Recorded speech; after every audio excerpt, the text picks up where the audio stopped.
Greetings and welcome to this edition of Faith to Live By. I'm Pam Christian, your host of this program, where each week I seek to help us discern current events so we as God's children can know how He wants us to respond. Today's program is part 3 of my interview with Mel K, and I must say, if you didn't hear parts 1 and 2, you really need to hear those first to understand this third part, which is the wrap-up for everything we've talked about before. There is a lot going on in our world today that, as Mel K explains, are the efforts of the globalists who have been actively seeking to deconstruct the United States of America since World War II, if not before. They have advanced their plans to the point that the whole world is wary of the potential of World War III. And as we watch events between Russia and Ukraine, Israel and the Middle East, not to mention other places in our world, everything seems to be escalating, which the globalists want to see happen in the furtherance of their agenda. However, if you think about it, humanity has always been subject to a world war, the war between good and evil. God has always wanted a one-world government for His people under Him, whereas the enemy, Satan, has always sought to take over this world under his own government, where he wants to rule over the people of the world. This is the spiritual war we and every human being ever born has lived in. However, in our lifetimes, we have experienced the greatest intensity of this war the world has ever seen.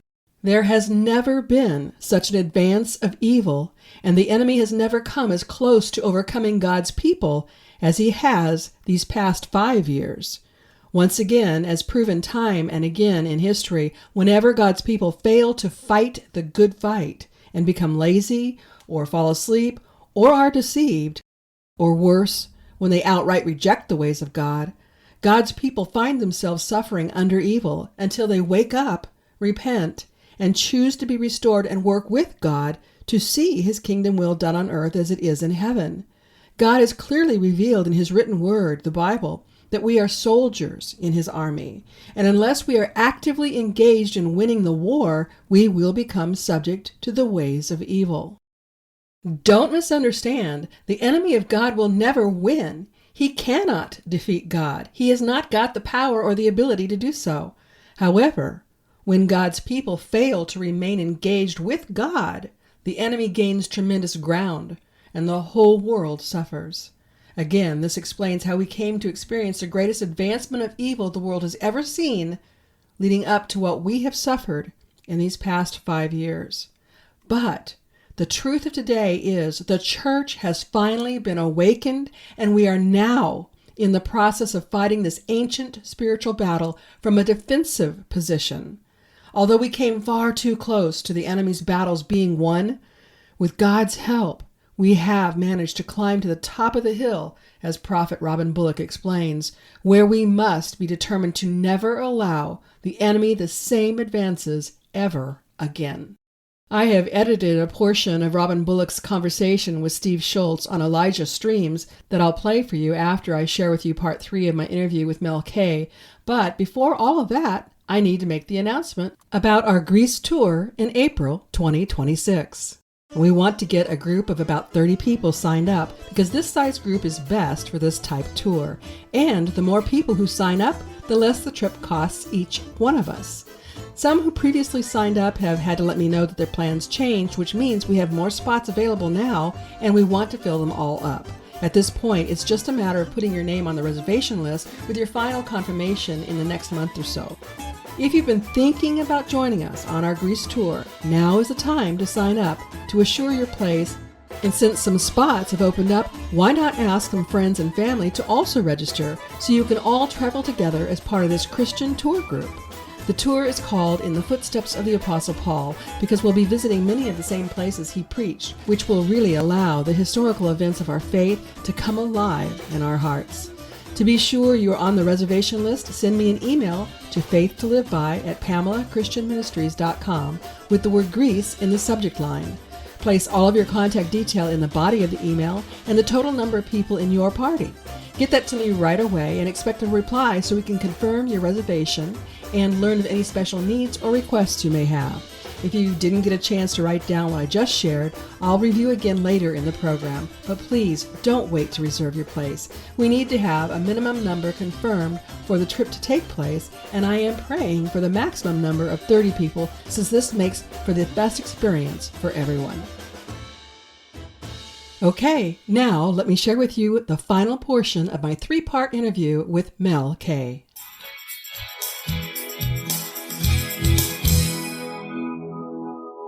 The only difference between communism and socialism is a slow burn of a frog in a pot boiling water, and communism is at the end of a gun. And we are somewhere in between right now. And we are the last stand for it. So if the American people don't locally mobilize in every county, what do we have, like 3,700 counties in America? If you had county by county groups of liberty-minded, privacy-minded, personal property, the government has no business in America inside my house, inside my private life, inside my brain, and inside my data. If we all stood together behind the Constitution in our local, districts and our local county seats, this would not work out. They would lose. In the meantime, the American people are so divided by design. We are in a color revolution. They kicked off the day Donald Trump became the nominee. We are still in it. And the people have not been held accountable. I am very happy to hear about a grand jury, but I've been reporting on this for 7 years, and there is so much evidence that they could have just gone and arrested a whole bunch of people, and they didn't. And I'm not sure why. Maybe they did, and we don't know about it at this point. But I know that this is on a local level. The same thing that we want to happen in D.C. needs to happen locally. This is not going to get fixed in D.C. It's going to get fixed in your city council, your school board, your county clerk, your mayor's office. That's where it gets fixed, and it's accountability. And these people, we have to remember, everyone puts on their pants in the morning. Everyone goes to the bathroom. In the dark, we all look the same. The bottom line is we are all the same. Nobody is above us. And these people that have gone into particularly the infiltration of the Islam and the Democrat Socialist of America and all of this kicked off under Obama, but now we have them in every town. They are antithetical. They do not believe in the Constitution or the Bill of Rights or borders.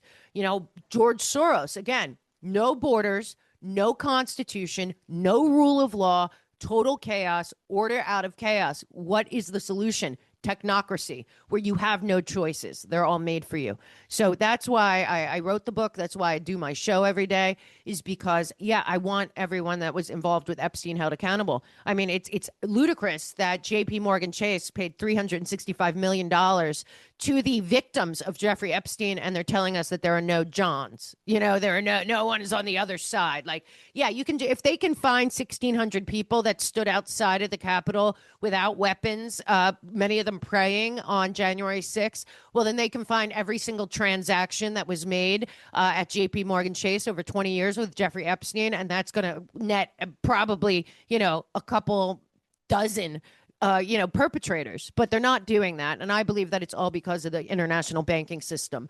So I think I think all of this is connected, and it's really about holding on to this post-World War II fraud on the United States of America. And they've embedded and they've infiltrated us in every way, shape, and form. And if the American people can get together locally, forget even Trump, forget all of that. Just talk about just God and country and freedom and liberty and privacy, all the things that mattered, all the things that those men signed that document knowing that if they lost, everything would be burnt to the ground. What they risked, the signers of the Declaration of Independence and the Constitution, we should all be willing to risk. But all because it's technology. It's not different. It's still tyranny. It's just tyranny that once entered into, I don't believe you can get out of. Absolutely. Mel, you've spent, I don't know, 30 years of your life researching all Yeah. of this and understanding how this all comes together. And I'm so glad. I mean, I love your show. It's the Mel K show. I'll have the Thank you. details on my show notes so that my listeners can find it easily. There'll be a link. Great. But I also am very glad you've written your book Thank you. because it gives people time to read and reread, digest, think about it, discuss it with others on a local level. It's really much needed, and I'm going to do everything possible to help it get into the hands of at least my listeners. Great. And I love talking to you. And I do want to say something because I found something recently. I'm going to be speaking at the Gateway Pundit event in Vegas, and it's really going to shock people. But we have to start to understand the level to which the CIA has lied to the people of this country at the highest level after the murder of JFK, and that the lie never stopped. And that a lot of the people that we are outing now were a long line of intelligence agencies that their whole purpose was to undermine the United States of America. I fully believe this, and I'm starting on a new book about 1944 to 1954, when I believe America was completely and totally put in the dark about the truth about our country, our banking system, particularly, and endless wars. Because I firmly believe the American people, given the knowledge, as I put in my book, but what I'm finding now is even worse, because I believe that we have all been looted, lied to, and I'm talking about trillions of dollars of taxpayer money has gone missing, Mhm. okay, overseas. And I believe that it is still connected. I call it the Fourth Reich because I don't think people understand when they say Nazi or Third Reich that it had to do with international banking, international business, Wall Street. I mean, when people finally understand, which I believe they will, particularly at the dismantling, I hope, of the Fed, how much the American people and all of our relatives that died in these wars, and what really happened after World War II. I will end on this. Chuck Grassley right now is doing a huge investigation in Switzerland that isn't getting a lot of press. He's doing it in tandem with Milei of Argentina. And what he asked Milei for are hundreds of thousands of documents from Switzerland to Argentina, because it's not a couple Nazis from Operation Paperclip. It was around 12,000 that came, that met, some of them sentenced to death at Nuremberg, that instead were funneled. Their money was funneled through Switzerland, through Argentina, and into America, and then into a lot of our universities, into our Jet Propulsion Lab and NASA. I mean, there was a huge deception on the American people, and the what they are doing right now is they are investigating Credit Suisse in Switzerland, which was the Nazis' basically Goth bank. So it looks like in 1944, the international multinational corporations, the international banks, with the BIS at the top at the time being run by an American, McKittrick, and at the time, Alan Dulles was in this OSS creating the CIA in Switzerland as well.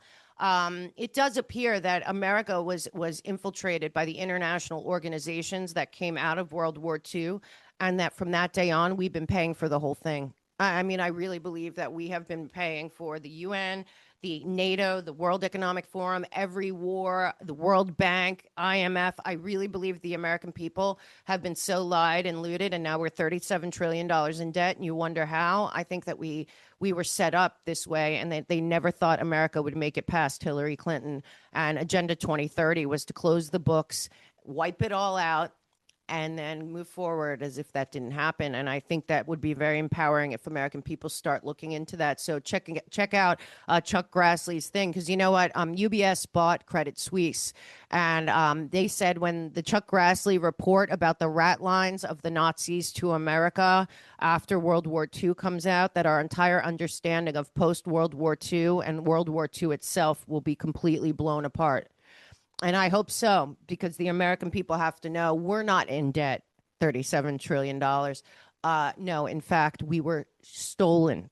Our money was stolen, and stolen for things that we would never have supported, and for developing nations that never develop, and for a small handful, about 6,000, 7,000 people worldwide that treat the planet like they're the parent company, and 8 billion of us are just lucky to live here. So it's a great time to be alive and to be an American, and you take this information and you weaponize it in a way that's going to go towards positive change with a ripple effect. And every American citizen can do that. It doesn't matter if you have a sixth grade education, or God forbid, now if you have a PhD from Harvard, I'm not hiring you, but whatever you have, it doesn't matter your education level. What matters is that you believe in God and freedom and liberty, and that every man deserves to meet their potential, meritocracy. There's just so much out there, and it's a great time to get together with like-minded folks that believe in the fundamentals and believe in humanity. And I end my show now with every show saying, stay human, because you have to.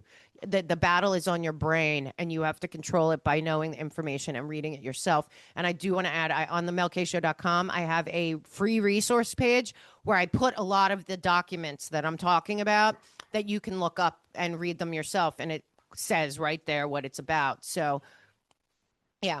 So I want people to be their own, take your brain back first and foremost. And once you do, it will empower you like people can't even imagine. Absolutely. I can't think of a better place for us to end this conversation, but this is not the end of your being part of this podcast. I hope not. We'll definitely want to talk soon, okay? Great. Thank you so much for having me. Great time. I'll see you again.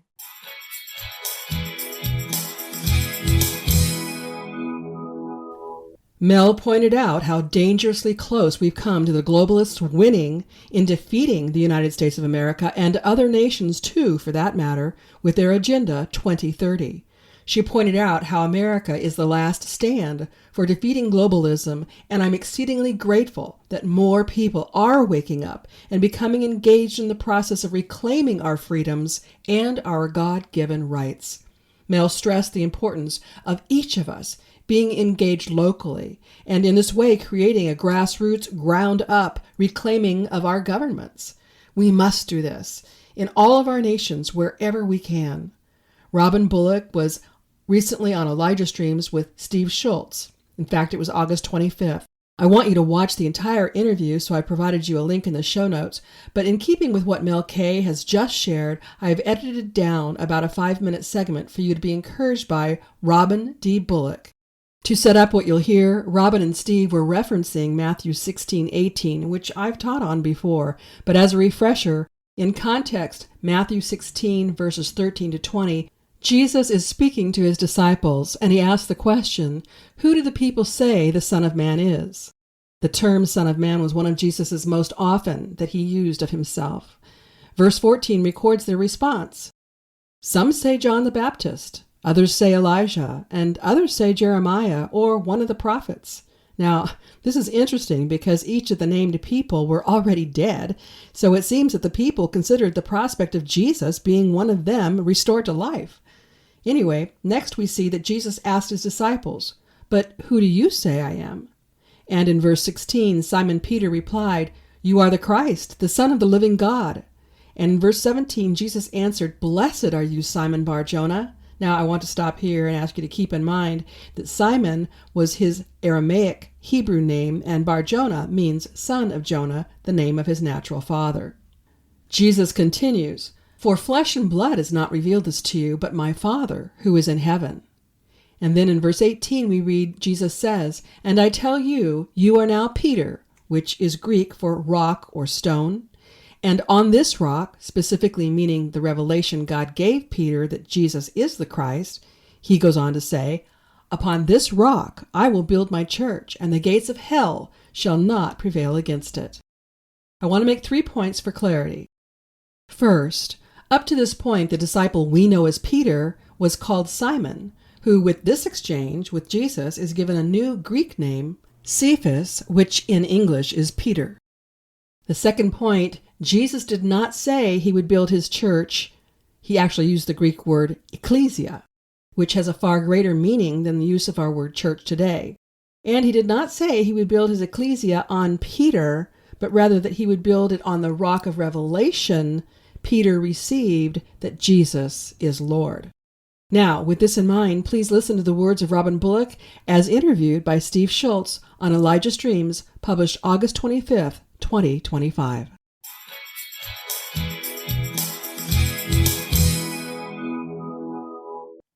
He said the gates of hell will not prevail against the church, but you're right. The church doesn't exist yet. He's prophesying. He prophesied 2016 is what he prophesied. Oh, wow. Oh, wow. And he was prophesying that Wow. we would have to fight that. So prophets on this side of the page, after the election, we have to remember something. it was the words of prophets that broke that thing It that really had the was. world, the Absolutely perception. We was. shattered false perception. The words of the prophets, it wasn't us in ourselves that did it. It Yeah. was the Spirit of God, the Holy Ghost speaking through prophets, prophesying the future into that present situation, and it broke it all to pieces. And so now Trump is in, and the Yeah. church has the greatest opportunity they've ever had to have total victory. But here's the thing. The easiest war to fight is a defensive war. So the church has won. Now we're in the ground to stand and defend what we've won. And if the church don't stand up and defend it, you're on the high ground now. They have to come up the hill on the high ground to take it. If the church don't want to give it up, we will hold the high ground from here forever if we wanted to, because it's the easiest now. We had to climb the hill and take it the first time. Yeah. And look at all the casualties. But now we're on the high ground. So we're in the easiest part of the war as far as defending it we've ever been. But the hardest part of the war, because now we're in a psychological war, and we never believed as a whole that it was that way. No, don't believe in prophets. Don't let prophets speak. Don't let this happen. And the prophets are the only one of the fivefold that deals in tomorrow. And if you want to know what's going to happen tomorrow in government and in world events, you have to listen. You need to listen to a prophet. That's right. And so, in a way, we're in the easiest part of the war physically. All we have to do is stand up and speak. And see, we're in the greatest position to hold the ground we've ever seen. And I mean, we're in the greatest position. We even have the civil government behind us right now. We have the right president, we have the right people in office, and now the church can rise up and know, wait a minute, we're never going to act like we did on the other side of the page. We're going to now act like what we were called to be. We're going to stand on the hill. Remember, when you've done all to stand therefore, having your loins girded about, and talking about the armor of God. That's a military term. And it means when you've taken the hill and you've defeated every devil, stand ready to defeat the next one that tries to come at you. So you understand what I mean about a defensive war is easier. Yeah. You're defending the high ground, which is the best ground. So that's the best position. Yeah. You've already taken it. Yeah. Now, what do we do on this side? Do we just go back to what we were doing and just put on our snakeskin shoes and our $5,000 suits? And do we just stand around and say, well, everything's good now, Trump is president, we're going to just win, win, win, win? Is that what we're going to do? Well, that was the attitude that got us into the other position. Yeah, yeah. So on this side, we stand on the high ground and say, you're never getting this hill again. You're not going to get this again. And we stand and we stand for each other. We become the church. We have to become the church, the Great Commission church. And we begin to believe in the miracles. We don't coddle sin. We don't ordain sin. That's good. We never let somebody do this again. And we just step out there and start being the church. We're in a good position, Steve. And we're in the first position in how many years? Since 2008, since Reagan's day. Yeah, we're in the first position ever to occupy the high ground. And here's something prophetically for everybody to hear: to occupy the hill.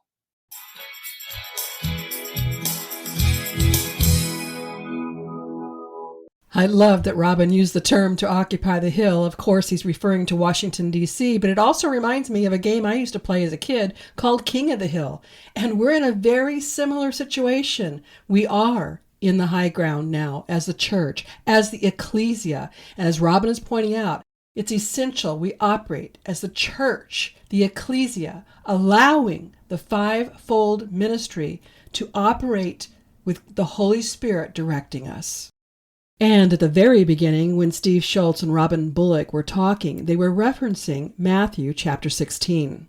And Robin made an excellent point that when Jesus was speaking to his disciples, he was not talking about the Ekklesia or the church of that day, because it was still being created. The church was still being created.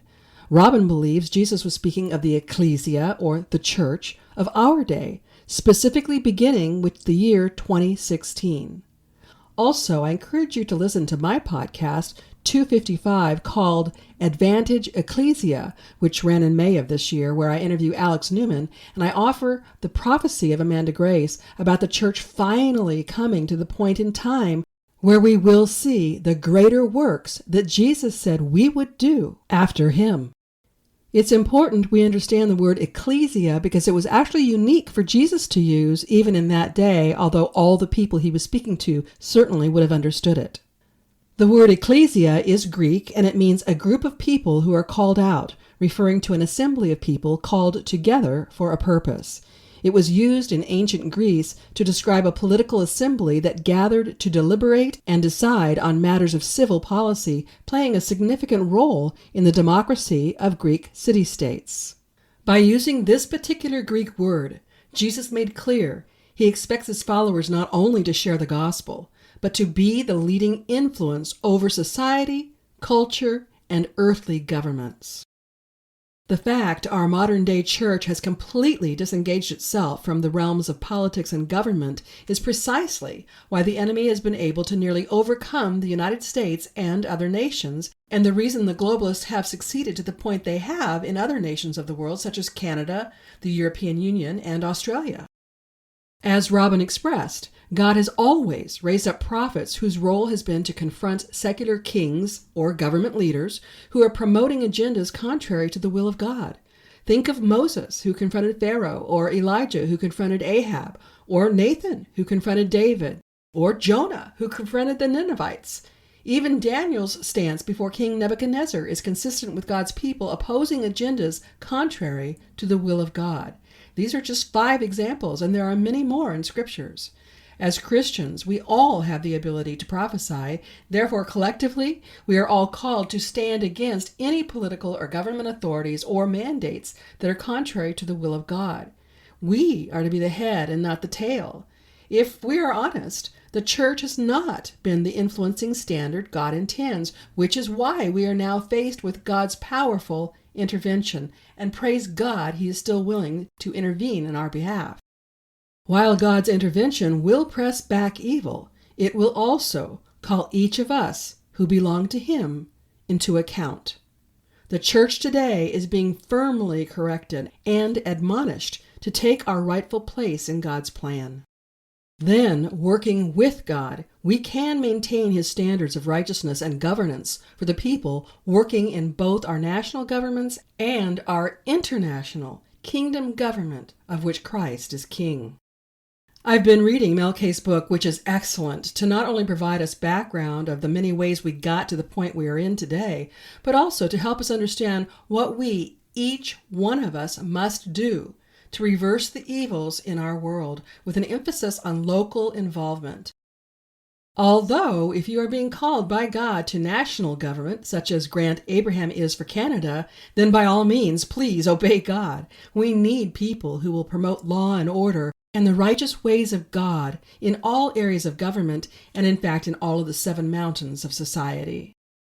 I highly recommend you get a copy of Mel K's book, and I ask that you use my Amazon link in the show notes, which will provide me a small affiliate commission while you are also supporting Mel K by purchasing her book. For next week's program, I'm still seeking to get confirmation from Prophet Barry Wunsch, known as the Canadian Hammer. There's so much going on in Canada, and he has said he will be giving me a date very soon. I also have other ideas for guests specific to current events and headlines with efforts on very specific information about the illegal track and tracing surveillance people of the world are suffering under today and the very real rogue realities of artificial intelligence. And I also want to share my considerations about President Trump calling the National Guards in Washington, D.C. and other cities in our nation and what more might actually be being accomplished. So be sure to listen next week, knowing I will gladly serve you as your faithful advocate, helping me discover and live in life-giving truth and enjoying all the benefits truth provides. Now, I ask you to listen to my closing announcements and to take advantage of the many goods and services I bring you in an effort to at least cover the costs of this podcast. The first announcement clarifies more about the changes to our Greece tour scheduled for April 2026. If you haven't yet signed up to join us, please listen carefully and follow the instructions because I really, really want all of us to be able to meet up in Greece. It may seem far off, but most people make plans for a significant vacation about a year in advance. So if you haven't already expressed interest in traveling with us in April 2026, now is the time to do so. We want to have about 30 people total because this size group works best for the specific tour I have in mind.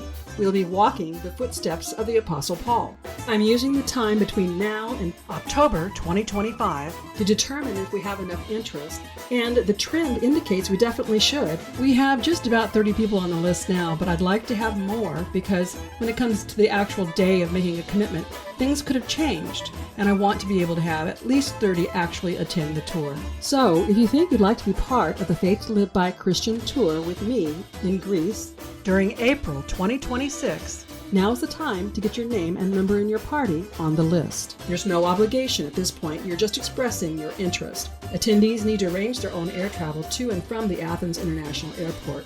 To get your name on the list, send an email to faithtoliveby@PamelaChristianMinistries.com with the word Greece in the subject line. In the body of the email, provide your name, contact information, and number of people you expect to be in your party. This will place your name on the interested in attending list, but does not obligate you in any way. It merely assures you have first right of refusal when down payments are due. If you didn't get the details written down that I just shared, simply visit my Beyond the Podcast page using the link in the show notes. If you like what you hear from me with this podcast, I highly recommend my book series, my award-winning blog, and consider signing up for my certificate course in apologetics. My aim with that course is to help people learn how not only to use apologetics to share truth with others, but to help Christian leaders incorporate apologetics into their respective ministries so more Christians are learning how to share their faith. You can learn more by using the link in the show notes. For now, I offer my weekly podcasts, my blog, and bi-monthly e-newsletter at no cost. And certainly I have hard costs associated with doing all I do. If you've been blessed by my work and would like to help my work reach others, why not consider partnering with me? For as little as $10 a month, you can become a partner. Then together we can reach even more people for Jesus. Simply visit my Pamela Christian Ministries homepage and then click on the Give button at the top menu bar. Or if you prefer, you can go directly to the Give page using the link in the show notes. To become a partner, you can use my PayPal or Venmo account, but you will also see other ways you can support my work on that page. Whether you choose to become a monthly partner, give a one-time donation, purchase my books and products from my web store, or support my affiliate sponsors, anything you can do to help me continue this work would be greatly appreciated. And as always, your prayers and telling others about me and my ministry work is much needed. When it comes to my selection of affiliate sponsors, I first look for Christian-owned and operated businesses, and I make a point of personally using the products or services so I can fully endorse them. I seek sponsors that offer products or services you can get via the internet worldwide, and I specifically consider what is common to most people universally. So you'll find health, beauty, and wellness products through Dr. Zelenko's Z-Stack supplements and from QE Strong. Dr. Zelenko's Z-Stack supplements are truly amazing and are available to my listeners for a 5% discount per purchase or a 10% discount for a monthly subscription using the promo code FTLB. You may have heard my interview with Rob Renee about QE Strong. Discover the benefits of quantum energy to overcome all sorts of ailments. Visit QEstrong.com and use the promo code FTLB at checkout to receive your discount. Then my newest affiliate I'm really excited to bring you is Q Streaming. That's CUE Streaming Television. People with United States addresses can get over 3,000 channels, including live TV with streaming television without a contract. Get all of your local networks and favorite movie and sports and pay-per-view channels for about half of what cable costs. See the video promo link in the show notes to learn more. Affiliate sponsors only provide financial support to me when you purchase what they offer. So before you support Amazon or any other retailer, if I offer what you're looking for, please purchase through me. When it comes to special occasions, birthdays, or Christmas gifts, consider my books, jewelry, CDs, and more from my web store or any of the affiliate goods and services I offer. When you purchase from my web store, be sure to use the promo code TRUTH, TRUTH, to receive a 20% discount. Again, you'll find all the links in the show notes. If you like the content and resource material I bring you with this podcast, you'll find much more by connecting with me through my blog. In fact, my blog has been awarded 2 unsolicited awards for Christian content. And I'm also very active on social media. I can cover much more on social media than I can with this weekly podcast. And if you're not already subscribed, please subscribe to my complimentary bi-monthly e-newsletter. I offer encouragement, special offers, and one of my signature recipes with each and every edition. Yep, I'm a foodie and I love to entertain, which is why Faith, Family, Friends, and Food is a bonus segment of my bi-monthly e-newsletter.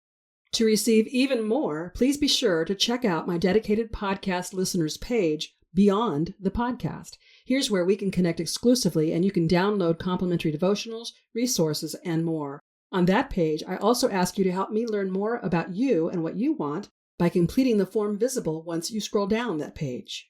And something that is very easy for you to do and would mean a lot to me is for you to rate, subscribe, or comment on this podcast according to what your preferred listening platform allows. You know how it works. The more likes and subscriptions to this podcast, the more opportunity we have to expand the listening audience. And that means we can reach more people with the gospel message of Jesus while helping people learn how to better apply their Christian faith.